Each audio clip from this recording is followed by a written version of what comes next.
Today's Patreon request is brought to you by Katie Abbott, and we're back on MCFLY, which is not a surprise because in every request is MCFLY. This one is a little documentary called Story of the Song, and she wants me to know exactly what the song obviously is all about. So let's find out.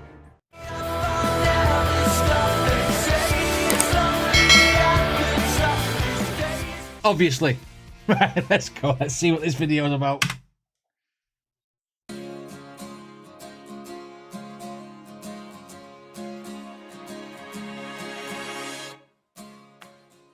Obviously, I remember. So I'd been writing a lot with James Bourne from Busted. Okay. And had a bunch of songs with him. I'd written a few songs with Danny, so we'd written like "Room on the Third Floor" and a few other ones. Obviously, it was the first time that those two worlds were going to collide. And wow! Look at the cars. Some old Rovers and stuff there. I know quite a lot about cars. Obviously, it was the first time that those two worlds were going to collide, and we were going to write with James and Danny and me together. Okay. And it was really exciting because it was at the kind of time when we were developing the sound for MCFLY, and we had some exciting. We laid like the groundwork. The foundations were still being kind of laid, I guess. I was still living in Bolton doing my college course, and I was travelling down to Tom, and we used to write over mini disc. So I'd get these mini discs through the post from Tom, and I remember it was green. Mini discs are a forgotten platform. It was like, it wasn't quite a CD, wasn't quite a cartridge. It was somewhere in between. It was a cartridge with a CD in it. I had a mini disc player, and you used to think at the time, oh, I can store quite a lot on this, and now the storage is like naff compared to these days. But back in the day, mini discs was a cool thing. Oh, it's interesting. Okay, I think it's interesting as well that Tom was writing with people from Busted before they turned into like McBusted. So, you know, maybe they just, you know, was going to collab in the future. They just didn't know it. Obviously. I don't say obviously a lot in this video either. Today's paid for promotion is courtesy of WESTONE Audio. And in today's video, I'm going to be using these Mac 10 headphones. They are monitor headphones that sit nicely in your ears and cancel all the sound around you, no problem. Whether you're listening to music or playing games, the sound quality is absolutely brilliant. This crystal clear dynamics of the sound effects in gaming, or the hi-hats, or the bass lines in music is absolutely fantastic. I will never use any other headphones, and if you put the discount code using the link in the description of this video, Infinite10, you'll get a discount. And don't worry, if your holes are either too big or too small, you get a load of rubbers, all different sizes to suit the size of your ear holes. Anyway, let's get back to the video. Let's go. So I'd get these mini discs from Tom, and I remember it was green. It's a green mini disc. Green or blue or black. Mom, how do I play this? So I had to get, a mini disc player and hook it up with a little thing to my speakers. And I played this mini disc, and it says from Tom. And he was like, "Hey mate, it's Tom. I've just got a new song idea. I thought I'd send it you." Yeah, it sounds so old school, doesn't it? Oh, I mean, that's sending songs through the post. Who does that now? It's all emails and WAV files and MP3s and MP4s, etc. This is cool. I've just got a new song idea. I thought I'd send it you. Yeah, it sounds so old school, doesn't it? It does. Send it through the post. He's like, "Hey mate, it goes a little something like this," and it's like ding ding ding ding ding ding. And he's like, "Recently I've been," and he sang me this song. He's like, "Yeah, it's basically about like like we go out all the time. It's so hard to pull birds." He's like, "We're never good enough for him," And I'm like, "Yeah." Out for this girl, and then I hear this, "Tom is out in this world." And he's like. And he came getting frustrated, and it's his mum calling him. He's going, "Tom, it's time for your dinner." The good thing about mini disc is you didn't copy things over to it. You recorded it in real time like you do with a tape. So I can imagine Tom sat there playing his guitar, singing the song, going... Do you know what I mean? You can imagine him like... And let's he's go. Getting frustrated, and it's his mum calling him. He's going, "Tom, it's time for your dinner." He's like, "Yeah, I'll be down in a minute, Mum." Anyway, there's the song. Bye. Boop. This This is a guy from McFly, the main guy from one of the main guys from McFly, saying, "Yes, Mum, I'll be down for my dinner soon." On a recording. That's amazing. I'll be down in a minute, Mum. Anyway, that's the song. Bye. Danny came down from Bolton, and we That's amazing. picked him up from the station near the busted flat. It was, it was just like it was a good. It felt like it was an exciting night right from the go. Right. And Danny knew I had a good writing relationship with James, and already heard the songs I was writing with him. And then we just sat around in James's room. And he was tinkling around on the piano, and was just playing this like plonky piano thing. Right. It wasn't on guitar originally, it was on piano. It was just going like ding ding ding ding ding. It's a lot of the McFly songs from that era started off as a bit of a joke. Right. Just because they were silly, they were like silly and fun. Well, yeah, they're tongue in cheek, aren't they? A lot of McFly songs from the early days, like tongue in cheek, especially with some of the lyrics. Imagine they're still out now. Come on, beat ass away. You need some new underwear. First time I heard, obviously, was on the demo that the guys gave me. I remember like just skipping through it. Like, the first few bars played, I skipped through it. So when it actually like came to be like, oh, we're actually putting this on the album, I didn't know what the hell I was doing. Right. And shooting the video and everything, I was like, what is this song? Like, oh, it's the one that I keep skipping. Yeah, I remember the demo of obviously.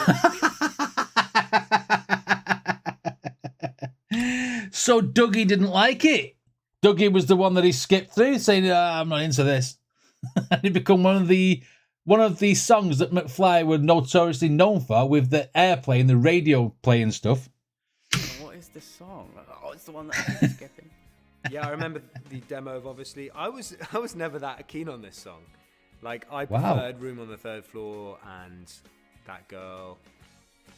No, but I love obviously. I think the demo is still one of my favorite things. Right, I got a second. Like, you just said a minute ago, I still want to keep skipping. Don't change your mind just for the documentary, Dougie. Stop it.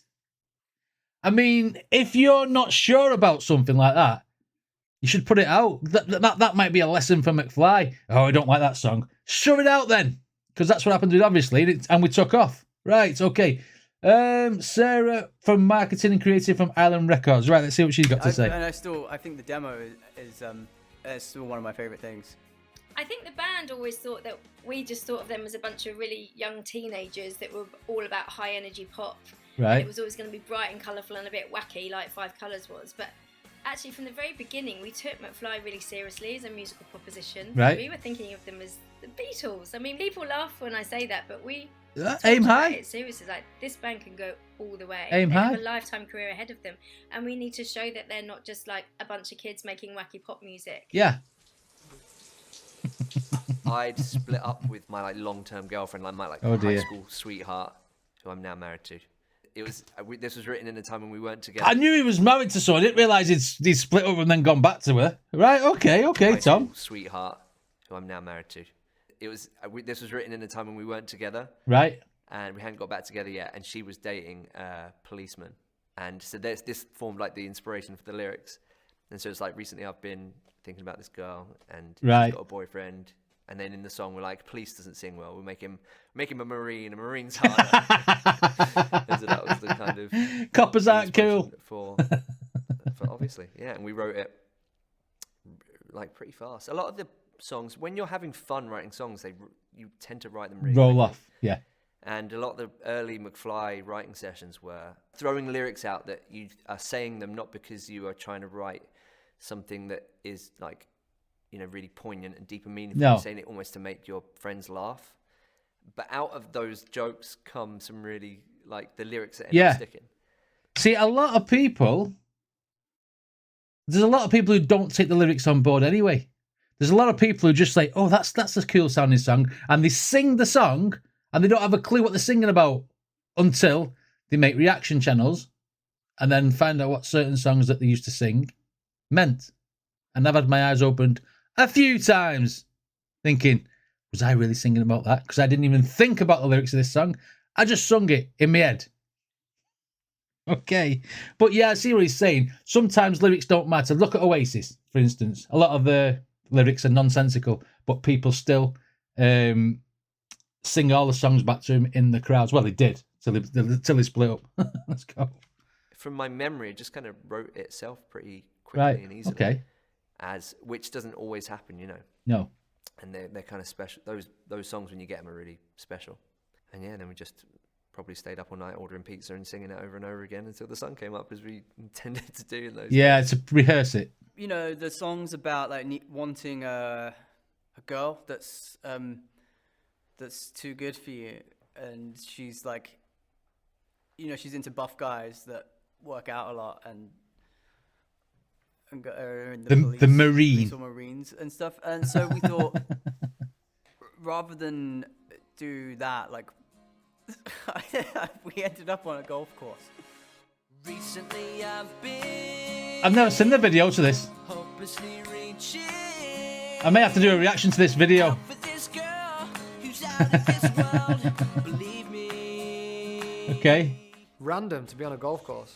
I mean, if it was now, me and Harry would be definitely staying there and playing golf the next day. And we wouldn't have been ripping up the greens like we did on the golf buggies. Oh dear. We were ripping those golf buggies around. I'm surprised no one had an accident. It was good fun, really good fun. It's really nice grass as well, isn't it, on a golf course? And who let McFly drive a golf buggy? I bet it was like Happy Gilmore. Around. I'm surprised no one had an accident. It was good fun, really good fun.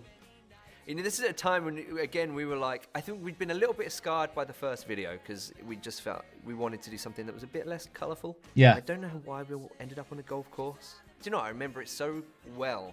I don't know why. I can still remember the smell of the hairspray. Must have been a lot of hairspray on that shoot. I can still remember the smell of the hairspray.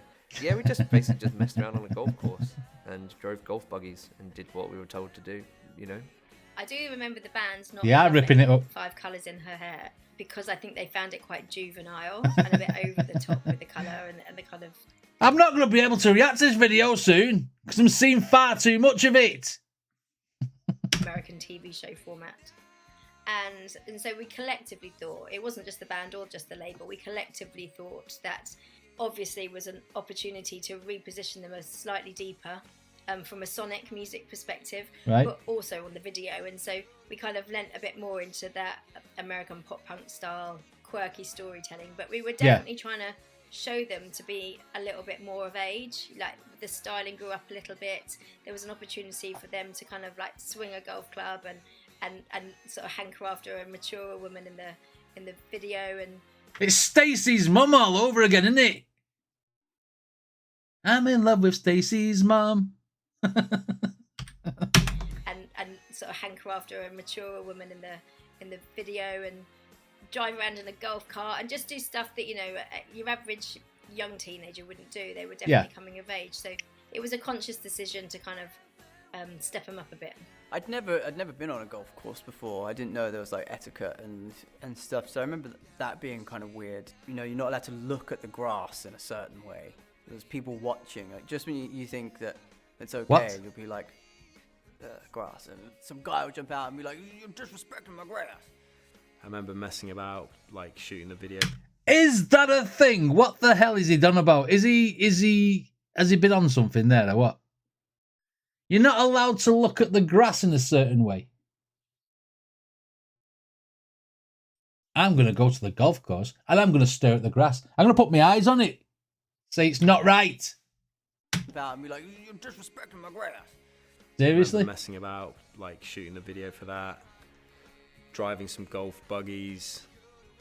I remember the performance for that video. I remember Right. cracking my guitar. So in the video, here's at least Easter egg for people. I smashed my guitar, my acoustic on the drum riser. Oh, yeah. So I had to swap guitars. And then, we all really liked the video. Though. I remember getting the video back and people being like, "Yeah." This video was probably from 2003. He's got a 53 plate Mercedes.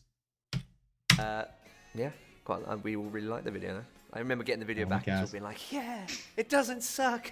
And then I got to drive a buggy, Dougie in the buggy. I crashed it by accident, and that was the end of What? the video. Literally, Really? it was like the last thing. We crashed it, and they're like, "Well, we can't do that again." Yeah, that was the last thing. Originally, it was supposed to be like it would get dark, and then the video turns into like this murder mystery thing with a werewolf. but I crashed the There's buggy. no point doing this video now. Yeah, the whole golf thing, I think, was like, it was supposed to be the act 1 of a murder mystery Right. werewolf extravaganza. She's out of my league. I'm wasting my time because she'll never be mine. And I know I never will be good.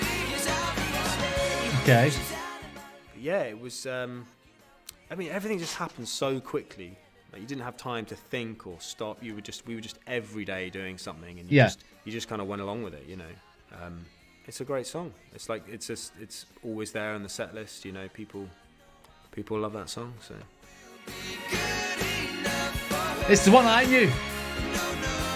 Obviously, it's the only song that I could categorically put my finger on and say that's a McFly song. You know, before I started doing the reactions to stuff. And considering they all didn't like it, well, most of them didn't like it. It got popular. Hello there. I'm Christine and I'm Darren's mother. Can leave the bottle there. Thank you for coming to the show tonight. I do hope you enjoyed it because he does put an awful lot of hard work into it. Now to play us out, I'd like to leave you in the company, the rather exciting company of 4 very handsome young men who call themselves McFly. We had no idea what Darren Brown was doing with the song. He basically, it just got. I mean, we knew who he was, and he was. You know, it was a time when he was really popular. There was always mystery around him, and we were really into his the TV shows he'd done, and so we were really excited. I'd never watched anything on him. Yeah, so we were a part of his show, weren't we? And we had the we gave everyone the answer, right? It all made sense once we sang this song. I think he rewrote some of the lyrics for it to work for his magic trick or whatever. Right. Okay. I never watched him myself. We didn't know what the trick was he was doing. We were part of the finale of the show, and so he just wanted to know if he could totally rewrite the lyrics and us perform them. Right. And basically not ask any questions. I think.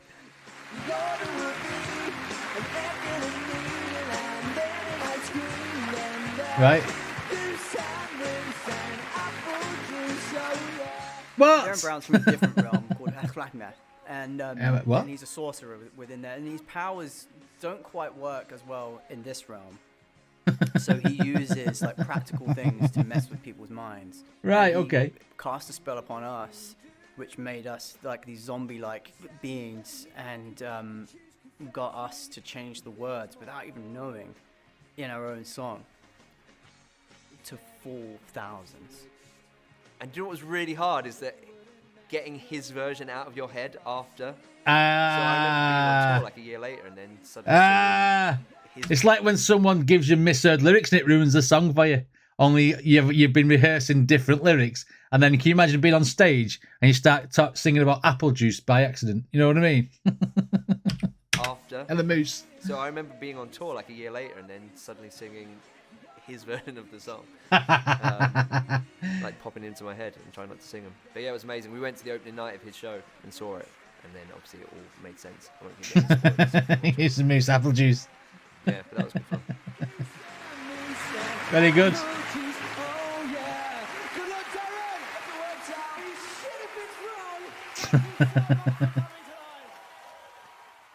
That looked quite It's mad, really, sarcastic. where music takes you, the experiences that we've had, and why people like the songs and how they accept the songs and how they want to use them. It's brilliant. You know, I've seen girls in arenas sing it, nearly crying, and I've seen lads in Weatherspoons going, "Mate, you're that guy, obviously." Yeah. So it's it's amazing how you can see your song just be taken in very different directions.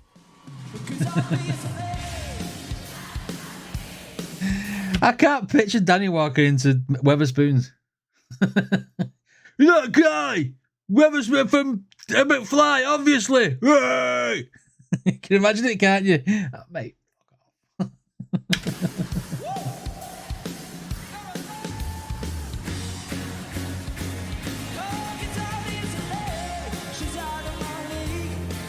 Right.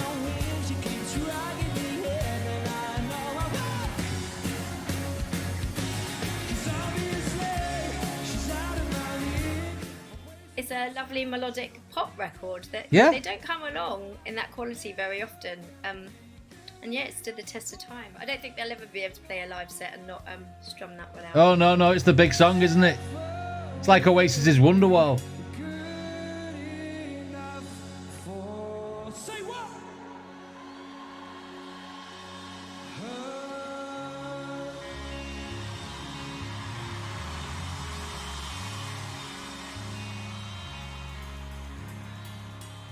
Wow.